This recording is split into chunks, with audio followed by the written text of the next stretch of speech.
You are entering the Poirsha Fit experience of holistic wellness. Your mental and physical health are now your number one priority. Guided by the wisdom of our ancestors, of mindfulness practices, and using food as our medicine. Healing ourselves naturally is our daily mantra. I'm glad you're here. Let's get into it. Hello, everyone. Thank you for joining the Poirsha Fit podcast, and I am your host, Poirsha. Who am I? You ever ask yourself that question when you say, I am, and say your name? What does that mean? In my meditation teacher training, we did an exercise where you write, I am in the center.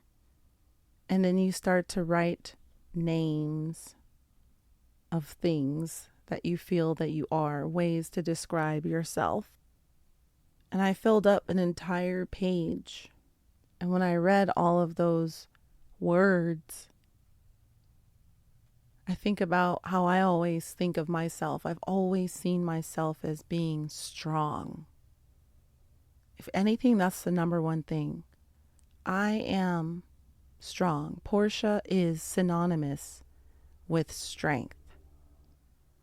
What is the one thing for you that's synonymous with you? I think it's important to know that about yourself, something that's never changing, something that is and always will be.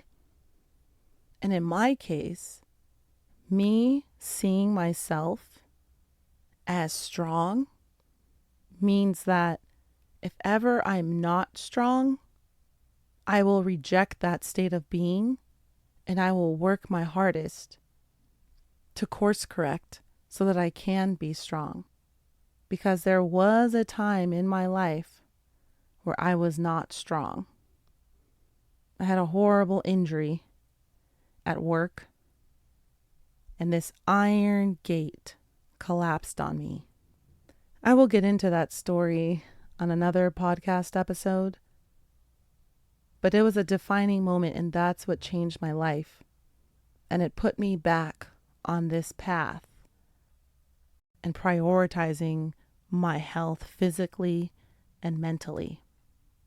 And because of the practices that I found that actually healed me from that horrible injury that I suffered with for many years, I decided to learn how to teach it so that I can teach it to my family members, so that they have a solution when the medical system fails them, as they did with me.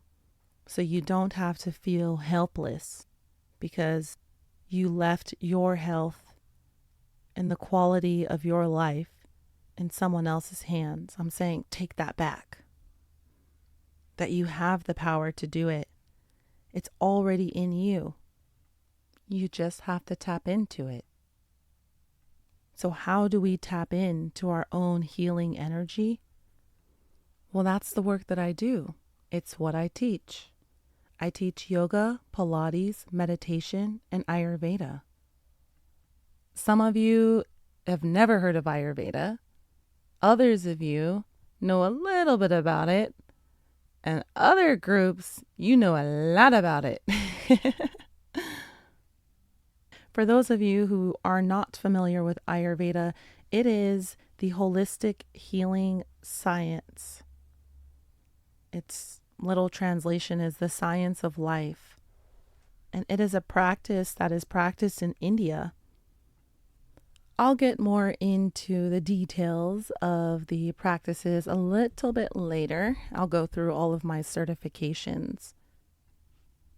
But right now, I've been teaching for many years. Since 2016, I was first certified as a teacher, and I've been an athlete my whole life, an elite athlete at that. I did play Division I. So I feel I've mastered the art of movement. Movement requires a balance of flexibility and strength. or stability and ease. In yoga, that's called Sukha Stiram. People have commented for years about how easy I make poses or exercises look. And that is because it's something I have practiced. I've spent my whole life moving and challenging my body in different athletic settings.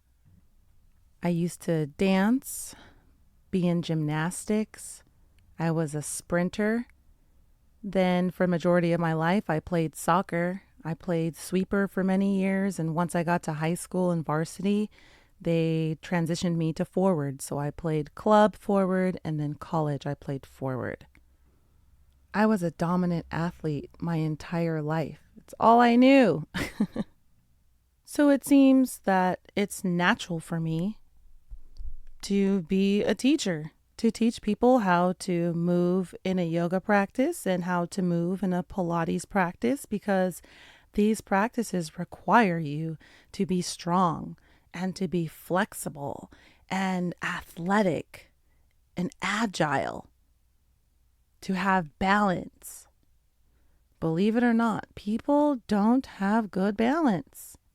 They don't know how to shift their energies around on their feet. Where does the weight go?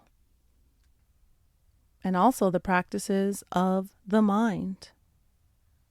One of my biggest strengths is the mind. I've been training my mind my whole life to be resilient and dependable, especially in clutch moments. I'm speaking to all the athletes right now. We all can agree that the mind is the most important thing when it comes to performance. You can physically be at your peak, you're well conditioned, no injuries, you may even had a great practice all week. But if your mind is not locked in for the game, you're useless. You make silly mistakes. You ruin the energy flow for your teammates. For me, I'm missing wide open shots on goal.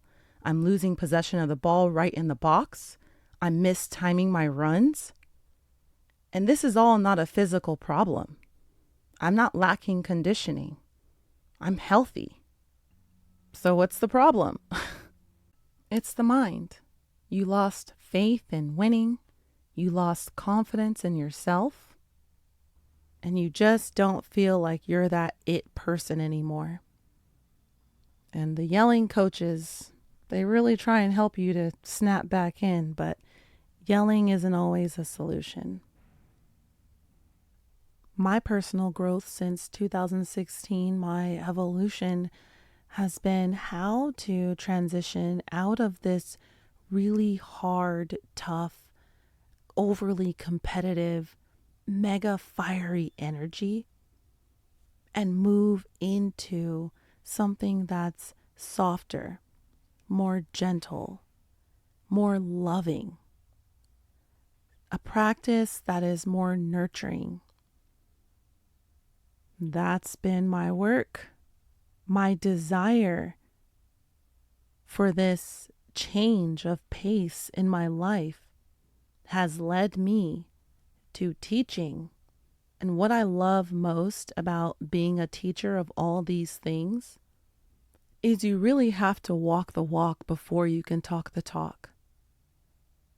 And many people over the years have wanted me to teach on a bigger stage so long ago, but I just wasn't ready. I have that old school way, that traditional way of learning how I think. I feel I need to be an apprentice. I need to be a student for a long time before it's my turn to teach principles and philosophies and all of those things. So it's taken me many years before I felt ready, like I am right now at this moment, to take my teachings to a larger audience, to place myself on a bigger stage. And I feel comfortable now finally doing it because I've integrated these practices into my life. Every single day, I've done some kind of mindfulness activity or some physical activity, focusing on eating healthier. How can I have more positive thoughts? How can I get myself out of this dark hole? How do I get back on top again? I'm always striving to be better. In order to be in this position to teach so many people, you have to be able to relate to them. And the person that I was for majority of my life, that competitive elite athlete, she didn't relate.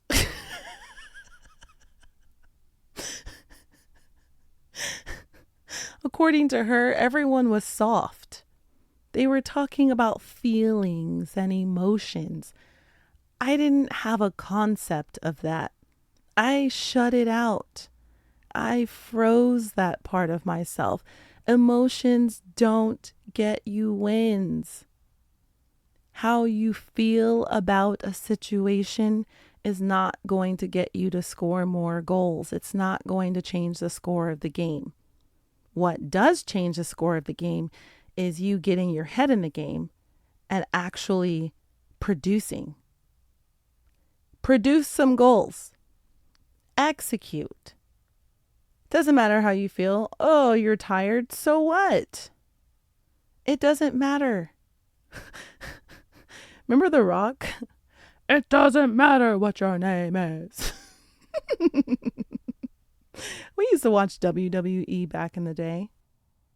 With China, I'm aging myself right now. For sure.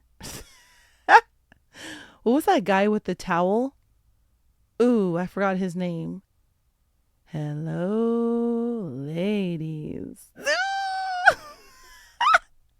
I forgot his name. Oh, somebody's going to have to remind me. Was it some Val Venus? Yes. And The Undertaker, Stone Cold Steve Austin. That was fun.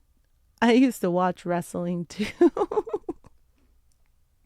I actually was thrown into a wrestling match with this girl. I had no practice ever in my life. I don't know why I was forced to do it, but I was. And guess what? I won. So you see why I needed these practices, you guys? Because you just can't be that good at everything. Or at least that just wasn't my mission on this earth at this time. My mission was to challenge myself. And I ran away from emotions and being emotionally vulnerable. And wow, did that whack me in the head for the last 8 years. It's very challenging. I'm still working on vulnerability. So it's a work in progress. But life finds a way to expose your weaknesses and to force you to face them. Sports is what I loved. Soccer was the love of my life. That's all I did. Imagine your whole life in school, at recess, lunch, after school. All I did was play sports. I was the girl who was first picked on teams.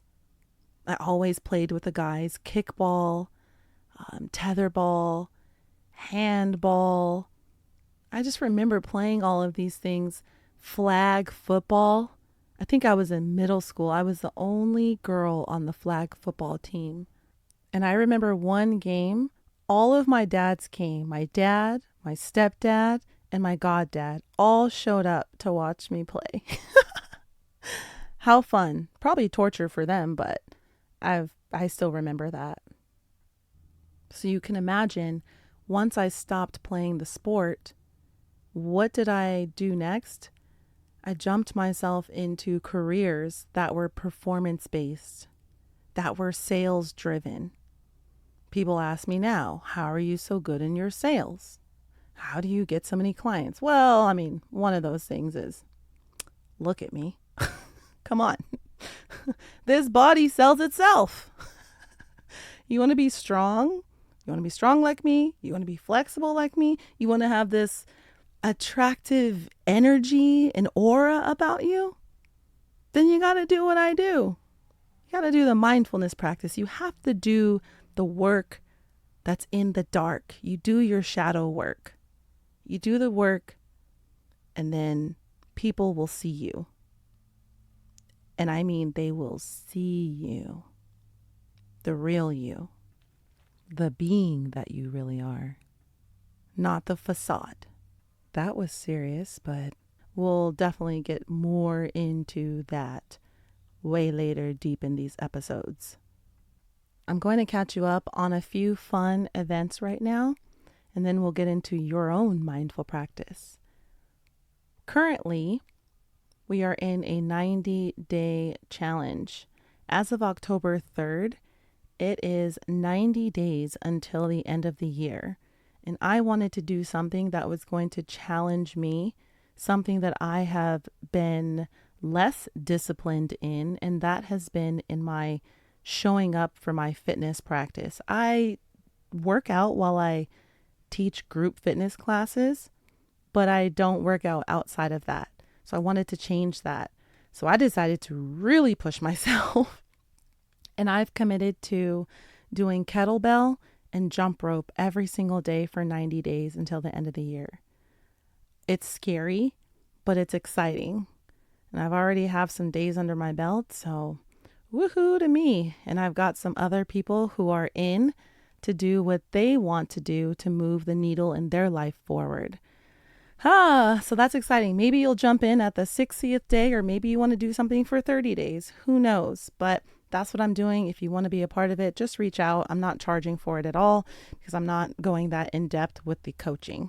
It's just, hey, I'm doing this. If you want to do it, let's do it together. The next event, I ran an event for the first time. It was a 6-class beach yoga series this summer.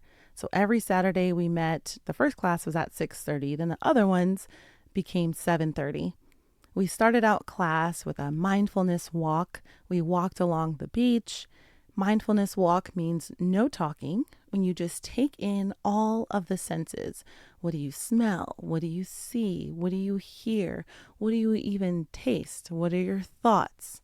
Whatever other senses there are, tap into those. So we walk to a certain point, we look out at the ocean, we watch the waves, we listen to the waves, and what do we see? Cute little dolphins! Oh, the dolphin sightings were the best. They were the highlight of it all for me.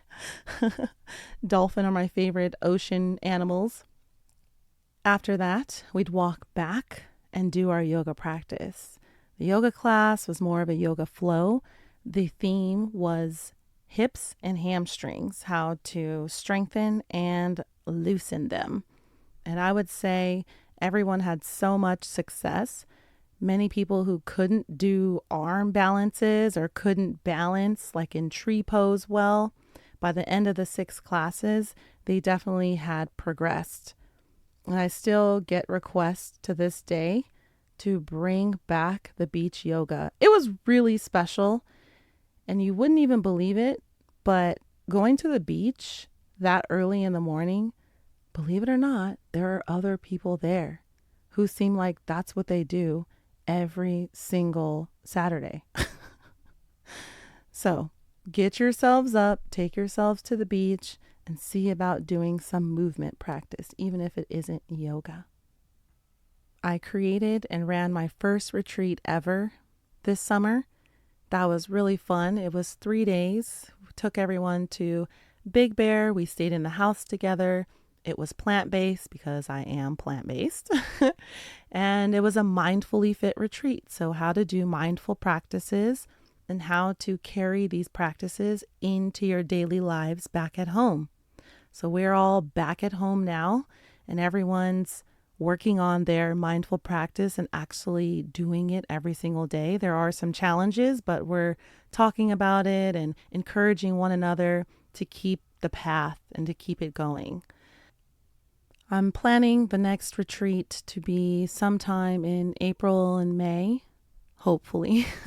It will be again plant-based, have alkaline water, because those are things that are important to me, especially when you're living this holistic, healthier lifestyle. I believe that's the path. It will be longer though. I want minimum 5 days and maximum 7 days. I haven't chosen a location yet. Maybe you can throw some suggestions to me, or maybe you know of a perfect place where we can go to be mindfully fit in our bodies and our minds. And I want to teach workshops on really going in depth of how to live this lifestyle every single day, talking about food and habits and mindfulness activities to do to keep your mind in that positive state of being, and to continue to search and be curious, to grow and expand and go beyond what you thought you could do and who you could be. Yeah. That's what I want for all of us. So if you have any suggestions or know of a place, please reach out to me and we shall make it happen. Let's get your gut health balanced. Did you know instead of taking pills for probiotics, you can eat food and drinks with probiotics in it? Consuming real food is my number one choice and first recommendation for all of my clients needing to improve their gut health. Can you guess which kind of food it is? Yes, it is fermented foods. Fermenting Fairy is a fantastic company whose products are formulated to feed and support gut health. I found this company, I started buying from them, and I am a fan. My favorite part is it's all plant-based. They have so many delicious varieties. They have ginger applesauce, cinnamon applesauce. I still eat applesauce as a snack. There's a variety of sauerkraut flavors, caraway and fennel, dill, ginger, carrot, lemonades with lavender, elderberry, ginger, all kinds of coconut milk kefir. Right now, a brand new vanilla spice pear sauce and a new tart cherry lemonade. I'm hungry talking about it. So go to their website, fermentingfairy.com, use discount code PORTIAFIT to receive 15% off your orders. And DM me at PortiaFit Podcast to tell me which foods and beverages you love the most. Now we will begin this session with a Poirsha Fit exclusive, my mindful morning check-in.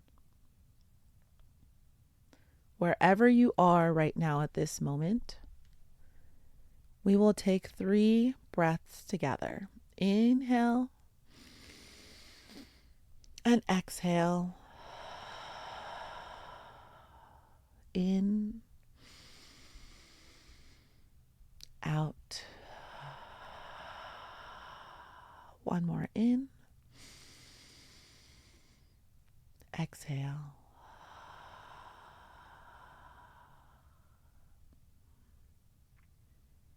I have a few questions for you. Have you checked in with yourself today? You woke up. How does your body feel? Do you feel flexible and limber, free of pain? Do you feel any aches, pain, or tightness anywhere? If so, where do you feel it?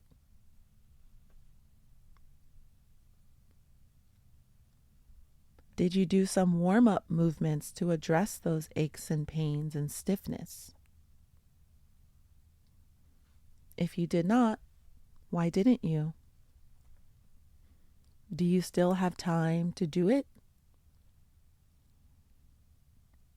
Can you give yourself 5 minutes of movement?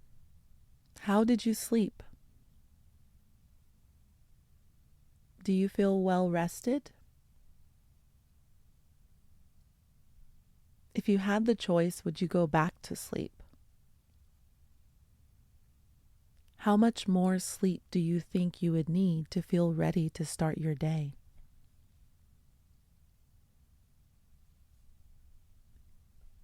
How are you in your thoughts today?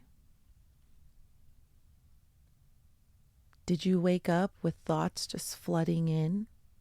Was it overwhelming? Or are you too sleepy to notice them? How is your mood? Are you stressed, cranky, overwhelmed? Or are you happy and excited?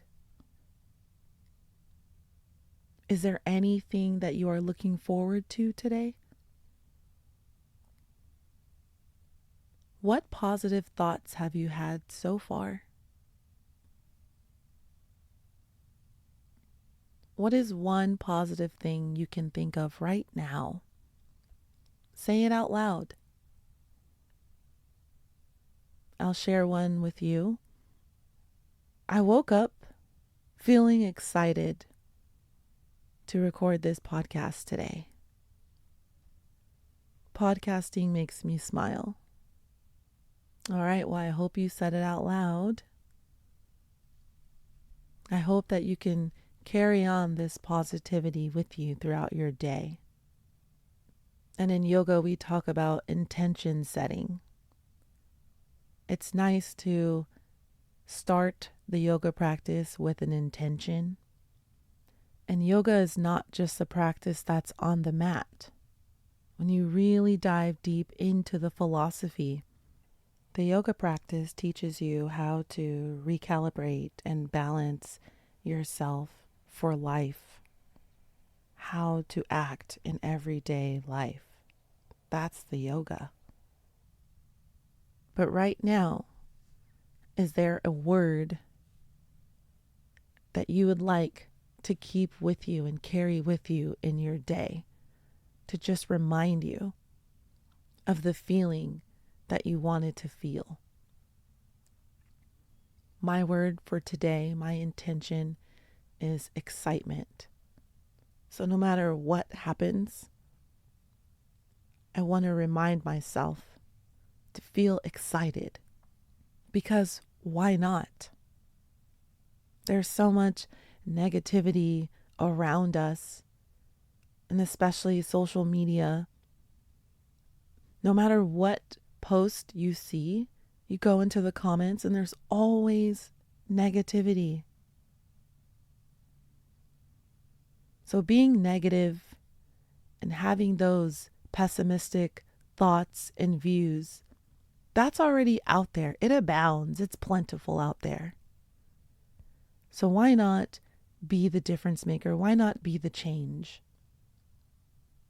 And while everyone else is complaining about all of their life woes, why don't you approach it differently? I'm not saying don't acknowledge, but let's not harp on. Let's focus on the positive, and now I'm going to focus on being excited today. Thank you all so much for your thoughtfulness and participating in my mindful morning check-in. This fall season also marked a new journey for me. I've crossed over into the world of educating children. I created this mindfulness program for a high school, and I'm collaborating with the teacher. And right now the students are in their second module. We broke it down into 8 modules, 4 for fall and 4 for spring. So it's for the entire school year. My goal and my reason for creating it was to help the students to become mindfully fit. I had this opportunity of teaching at the high school a yoga class. And I went for 2 weeks in a row. I started with kind of like a beginner yoga class, and then the second one added on from there. And what I found working with students because I'm used to teaching adults mainly. But with these students, they had questions. How to manage their moods, how to do breath work to help with their anxiety, and asking, is this going to help them to lose weight if they continue? And does this help with stress? Them asking me those questions opened up my mind. I'd already created a program for adults in my mind for this mindfulness practice of just how to kind of get your life on track, this mind-body overhaul. And it was a 12-week program. I haven't released it. It's still in the works. But because of those questions the students asked me, I decided I wanted to talk to the teacher. And as I was leaving after my second week there, she was walking me out, and I shared with her my vision of this mindfulness and the body and how to harmonize the two of them. And she was so excited. She was like, I wanted something like this for my students. I didn't know exactly what it would be, but I love your ideas, and let's see how it's going to work. And what do you know? The next semester, here we are in this program. So far, based on their responses that I've been reading, some things are landing. And I know with everyone's not going to be a fan of new things, and adults aren't either, right? It's something different. It's a change. You have to do something. And this something is you have to do something for yourself. And not everyone sees the value in it. And they won't truly understand the value until they become an adult. And when they're out there in the world and they have to figure out life without having parents and other people to tell them what to do, when you start to manage yourself. But that's why I want to give them the tools now, so that at least, even if they forget and don't even do it that seriously, they have something to go back to. There's a memory of a time when they were doing something positive. And that's when it'll kick in for them. That is my hope. That is my thought. Mindfulness. My personal definition of mindfulness: the practice of awareness and connection of oneself, others, and surroundings and environment. Recognizing the bigger picture of life as a whole and appreciating how it all fits together symbiotically.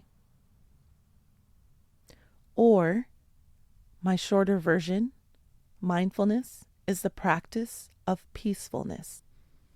When I think about my own mindful practices throughout the day, they're practices to help me come back to my peaceful state of being. I believe this place, this peaceful place, resides within us, always. It's deep within. And we get really caught up with what's going on outside of us, that we forget that there is calm within. So my teachings are how to introspect and reflect every day. And it really is a practice. It's not something that you're just good at. It's hard to, quote unquote, get good at it, especially in this day and age where it seems everything is happening so fast and we all can't keep up. It really is a rat race. And as much as social media has helped in certain ways, it has hurt us in other ways, physically and mentally. Mentally, it has affected us because you now get to see what everyone in the world is doing all the time. And it's not a real representation of people's lives that we're seeing. We're seeing snippets. And we're thinking that that is the life that these people are living. But it's not true. We've idolized people and raised them up to where they're gods. And it seems like they're untouchable and I can't be them. They're so much better than me. Look at their life. They have more than me. And because they have more than me, I don't feel good about myself. I feel like I wish I had more. And I can't be happy with what I have because I know that Jim, he has more than me. He has more properties than me. Yes, I have millions of dollars, but they have way more millions. They have billions. How can I be happy with my millions when they have billions? I should be having billions. When you get into that comparison energy, and that affects the mind a lot. And it goes to severe points where people feel they cannot handle it anymore. And they just want it all to stop. And there are other ways of quieting the noise. The mindfulness practices help you to go within, to shut out all that chatter and come back to your peaceful place of being, to enjoy your own company. Physically, society has gotten us to a place to where people are not comfortable in their bodies. Now, we've gone to this hybrid work from home and come into the office maybe only once or twice a week. And people in general, I know from my clients, they're sitting all day long. Do you know what that does to the body when you sit all day? The muscles atrophy. They're not used. They become soft. And you're sitting in the same position for that long. You get tight. Tissues seize up. You start having all of these issues. This typing people do on the computer all day. So many people are having carpal tunnel. They're young. It's because they're stuck. The mid back, the thoracic spine area where your ribs are, try to rotate. Try to turn your body to one side and turn your body to the other side. How does that feel for you? So many people are tight. I mean, the shoulders are like rocks. There's no movement. And we wonder why we're not in the best mood. How can you be when you feel this tight and tense? It's like being in a straitjacket. You can barely move. How can you feel free? How can your thoughts roam? How can you even consider using your imagination and feeling that excitement that I was talking about? Can we do basic human movements in the body with ease? Dare I say, do a squat comfortably? Can you bend down and sit on the floor comfortably? Can you get off of the floor without having to use something to pull you up? A lot of my clients who are in their, I would say late 40s and 50s, they think that they're old and that all these young kids can do what they used to be able to do. But no, because this is the culture of sitting. It's sedentary. And it really hurts me deeply that this is the state of where we are.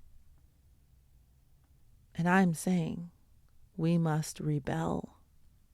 I am saying we have to be the ones ourselves to be the change that we want to see.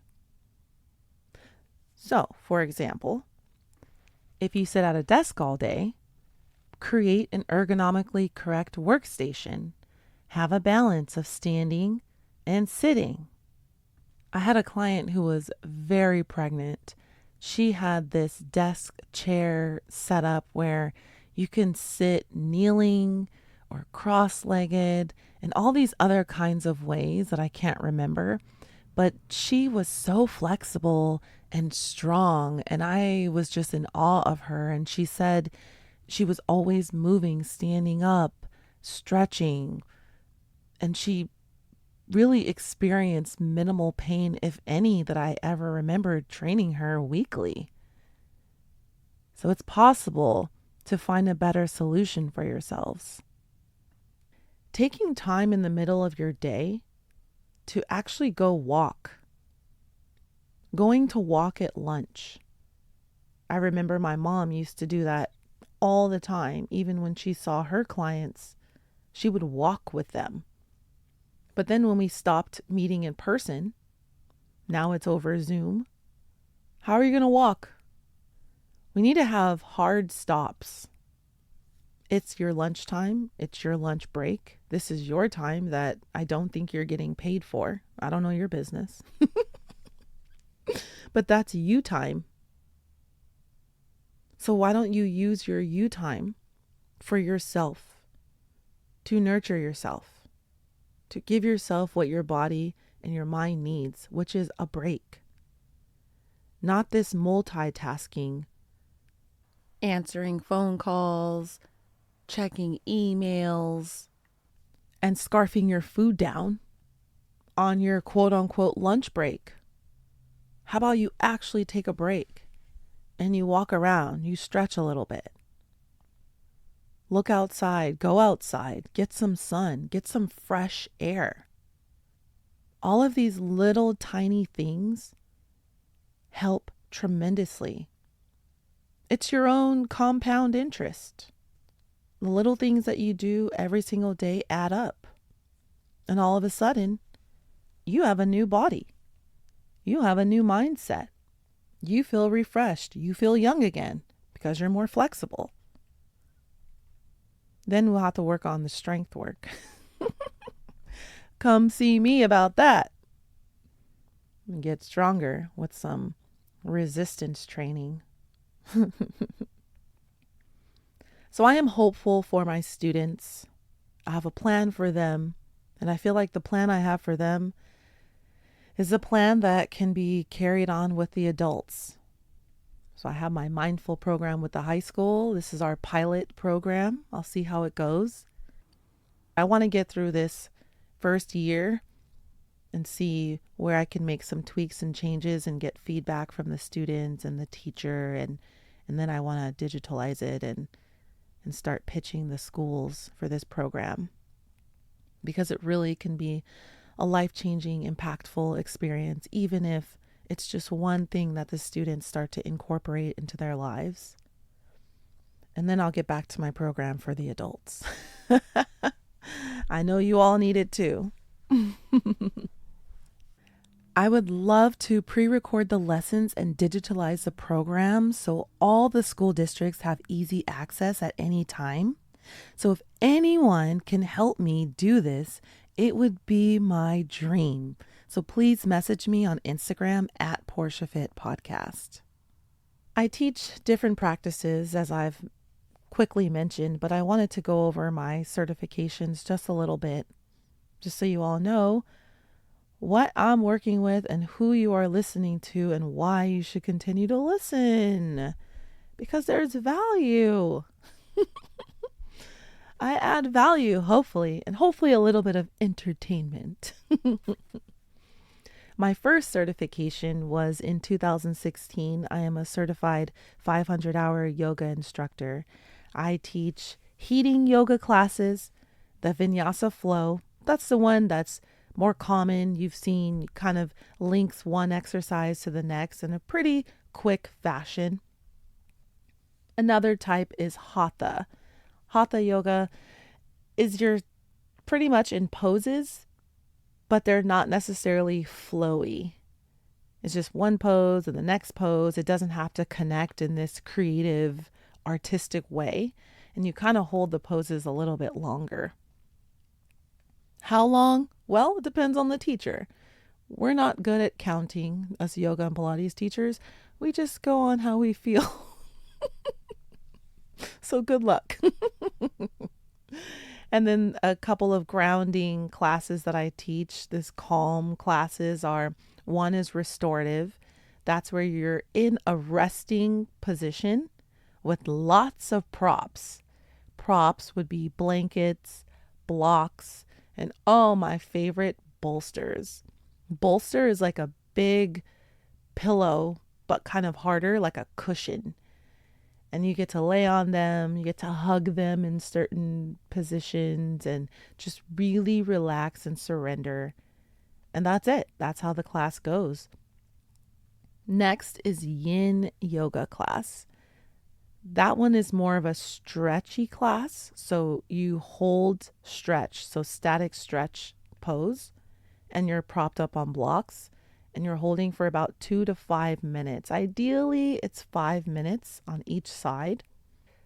Nowadays, they have heated classes so that if you're really, really tight and inflexible, you might consider taking a heated class. I don't know about a hot class. I'm not into hot. Hot is about 108 degrees plus. Heated ranges between 85 degrees to 95 degrees. That one's hot, but doable-ish. I recently took a heated vinyasa flow class, and I'm just not a fan. I already generate a lot of heat naturally. So that extra heat, it just sends me over the edge. I practiced by the door because I thought I was going to need to go outside and take a breather, but I managed somehow. Some people are obsessed, so everyone's different. Thinking about the yoga practice in terms of yoga philosophy, our right side of the body is our masculine energy, the sun, the heat, the activity. The left side of our body is our cooling side, our feminine, our moon, our nurturing. In life, how do we balance these two energies? We come to the yoga practice. Yoga has both, right? It feeds our heating, it feeds our cooling. Meditation slows us down, reconnects us with our peaceful state, our balanced state of being. Leaning into pranayama practice, that's your breath work. Inhaling through the right side nostril, exhaling out of the left side nostril, giving equal attention to our masculine and feminine energy. Intentionally using your breath to unblock stagnant energy within you. As you do this, you start to activate those chakras using your breath, starting with your root chakra at the bottom, the red one, and you'll kind of just breathe your way up those chakras along the spine. They're represented as rainbows. So you just go up the rainbow from red, orange, yellow, green, blue. Then you get to the indigo. And ideally, those feminine and masculine energies have been well activated and they're marrying in and out of each other like a snake. And then you get to the lotus flower. And at that moment, we experience the awakening. For just a moment, and then we do it all over again. And we are more than just feminine and masculine energies. There's a lot more energies at play. How about the fact that we are multifaceted beings? That we have this part of us that has this body that is mortal, but then another part of us is immortal and it exists beyond the body. How that exactly works, I don't know. We don't know. But we all have our own beliefs around it. And I believe that we are these eternal beings, that we too, like God and the source of all things, we were always here. It's like we were never not in some weird way. And so if you were never not, then you have always been. And then you ask yourself these questions. Well, when am I not? If you only believe in this body, okay, so how much of the body has to go until you're not you? We thought about this. I remember this exercise in college. I majored in philosophy. At what point are you no longer you? Are you still you if you chopped off your hand, or if you didn't have your foot, if you didn't have a torso or legs, and you only have your neck and your head? And I feel in general, people would say, yes, I'm still me. It's like, well, how are you still you? So then if you're still you without all this, then maybe you exist without this body also. And there are times when we look into the mirror and you're looking at yourself and you don't recognize who you're looking at, because you feel that the reflection that you're seeing is not a representation of who you actually are. Interesting stuff, right? Practicing yoga for me has helped me to expand my mind. Philosophy definitely was it. That was the beginner for me of opening up my mind to other kinds of questions to ask, metaphysical and existential. And I continue to ask those questions, and I'm at a point in my life where I would just prefer to be curious about life rather than pinning me down into some little box. I am this, I am that. I am so much more. And so are you. And we use these mindful practices to remind us that we are more than just this physical body, and more than yes men and yes women and people pleasers and doing what everyone else wants us to do rather than what we want to do and what we believe, and saying, forget the pressure. I'm doing my own thing and I don't care what anyone thinks. We all get to that point eventually. Some people get there earlier. Good for them. It's taken me far too long. Far too long, or just enough long.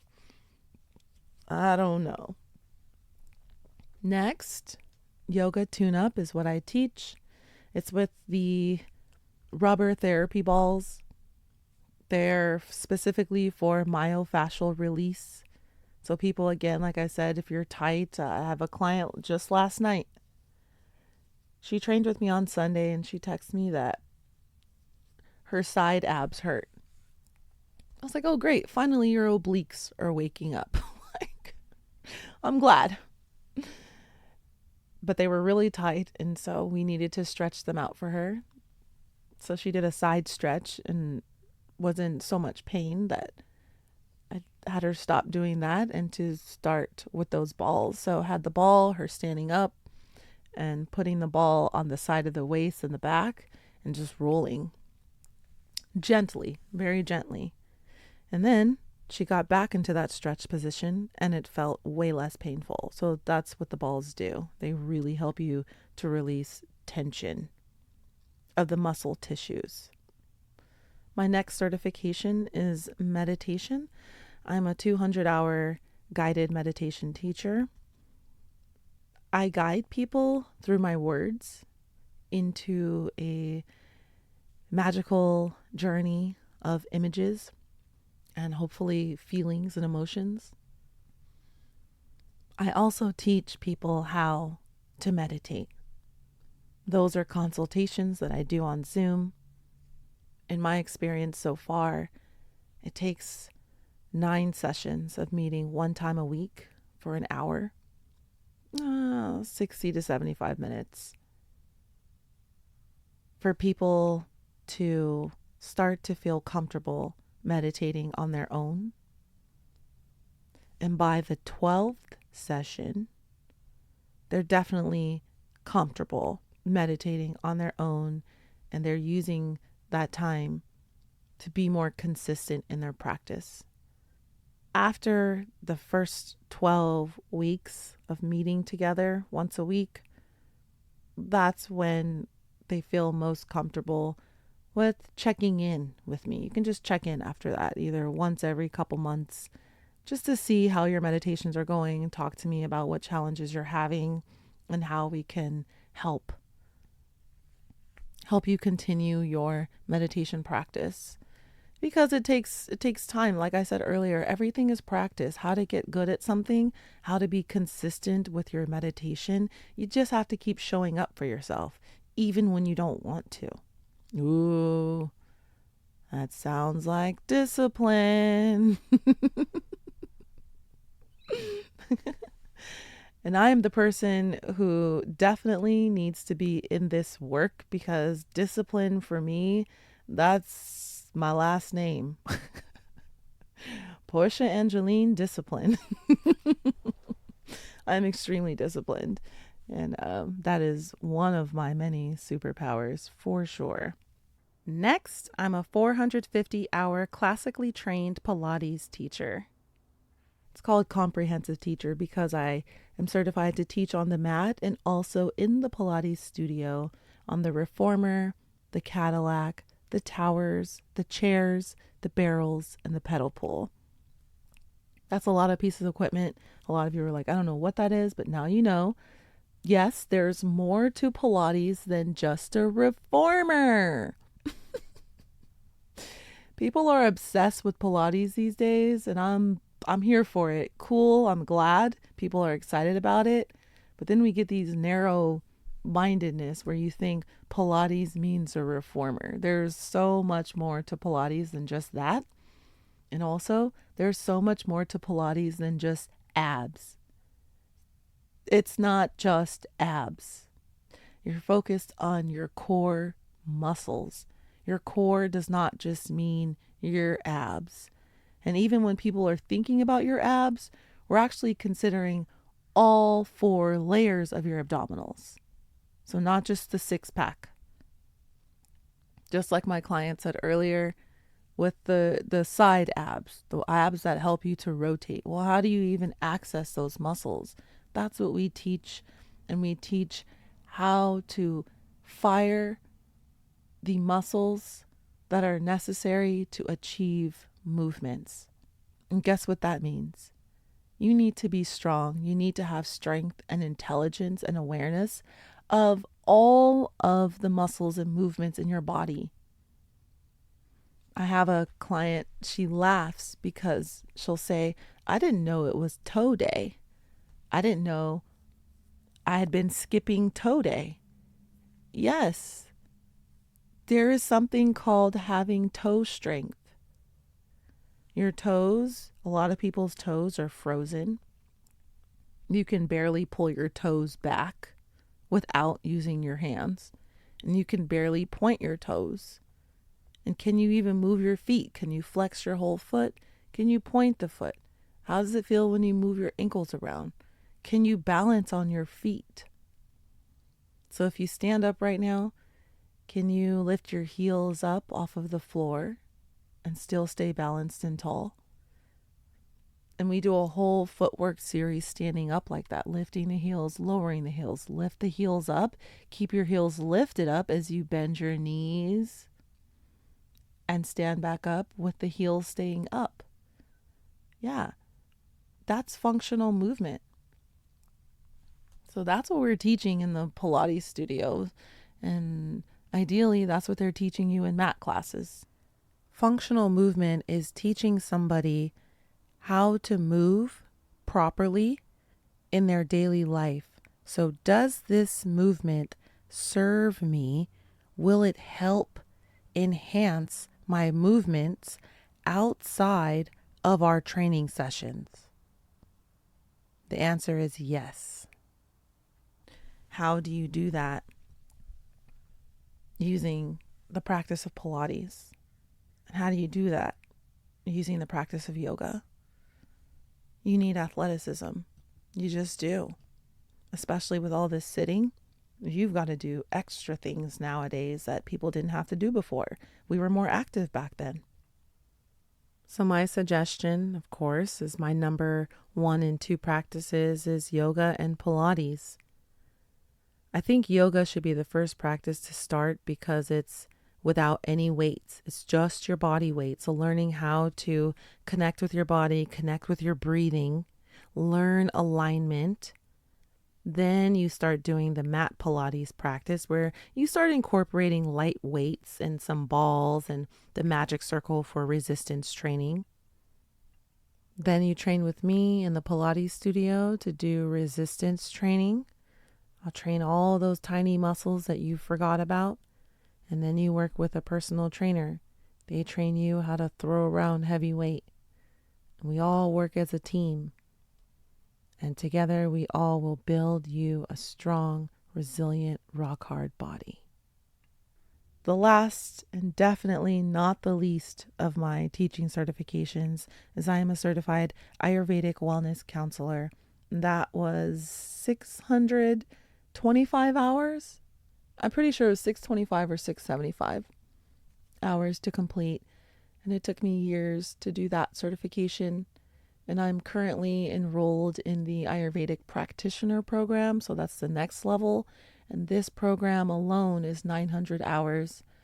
I did do the internship in India in 2023 for this program, but I am on pause. I am on hiatus. And hopefully I'll get back to it. But in the meantime, I am still doing Ayurvedic consultations, as I mentioned earlier. Ayurveda is the holistic healing science that India practices. And it has existed for over 5,000 years. And as I told you, it's a holistic practice. So it considers the totality of a person's body, the function, the mental state, their lifestyle, their desires, in order to address their imbalances. And instead of using synthetic medications, Ayurveda uses herbs and your fruits, your vegetables, plants, and spices as medicine. So pretty much whatever is in your kitchen, we can see about using that medicinally. And because of these teachings, I've personally been practicing Ayurveda since I found out about it in my yoga training back in 2016. And it has changed my life for the better.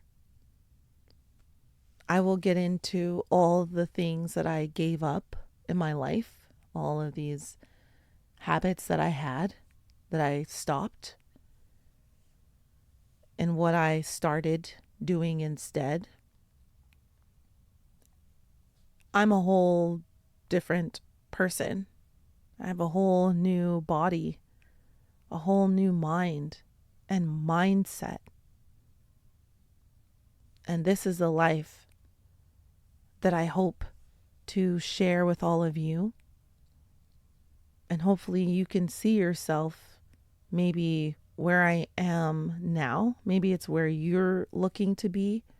Or maybe when I talk to you more about where I was before. And that's where you can see yourself. And then you can see the path that you can take to get to where you want to be in your health. And remember, it's the health of the body and the health of the mind. You need both. You can't just go to the gym and work out and expect to have a different mindset. The mind requires work. Mindfulness requires practice of the mind. How do you practice with your mind every day? How do you do exercises? How do you feed your mind nutritiously every single day? How do you feed your body nutritiously every single day? Those are the questions that we want to answer. Those are the questions that we want to ask ourselves every day. And hopefully when you start to incorporate healthier daily life practices, you'll start to see an improvement in your thoughts. The lens in which you see yourself is a lot gentler. You see yourself in a kind way, in a loving way. And that is the real you. So I ask you, how are you going to connect with yourself every day? What is the practice? What can you do? What are you willing to do?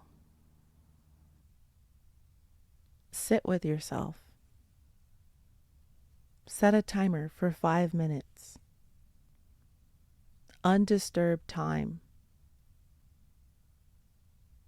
You can start with sitting outside or sitting at a window, just for 5 minutes looking out the window, doing nothing, taking in what you see.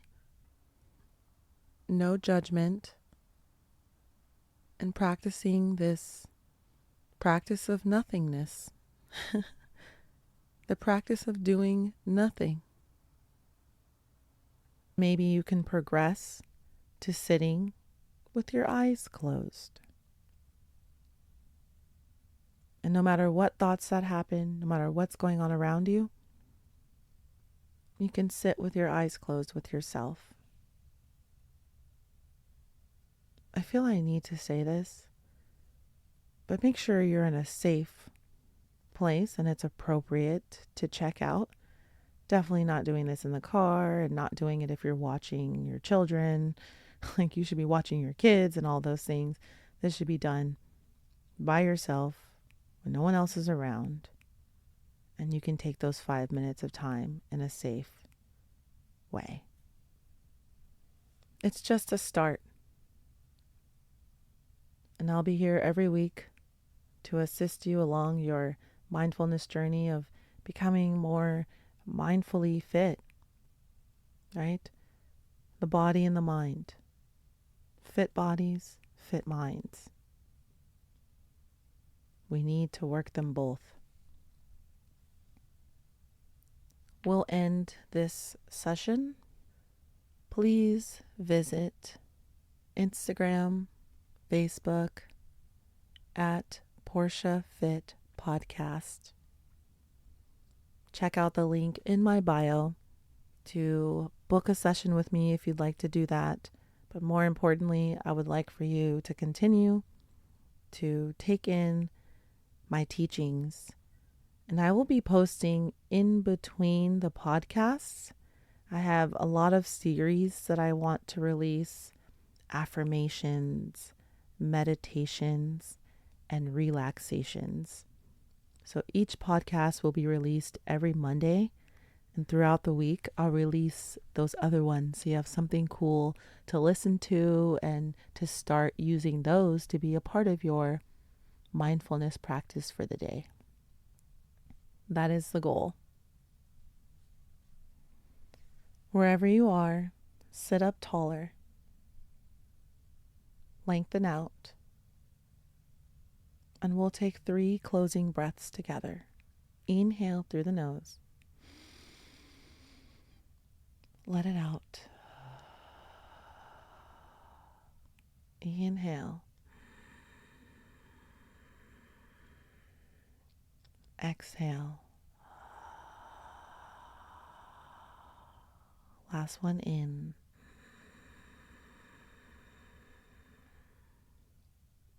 And out.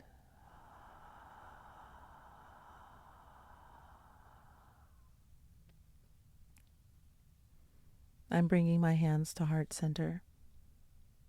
I am thanking all of you for listening in. I am welcoming your energies, and I am grateful. The rough translation of Namaste is the light in me sees and recognizes the light in you. So from one light being to another, I bow to your light. Thank you, fellow light beings.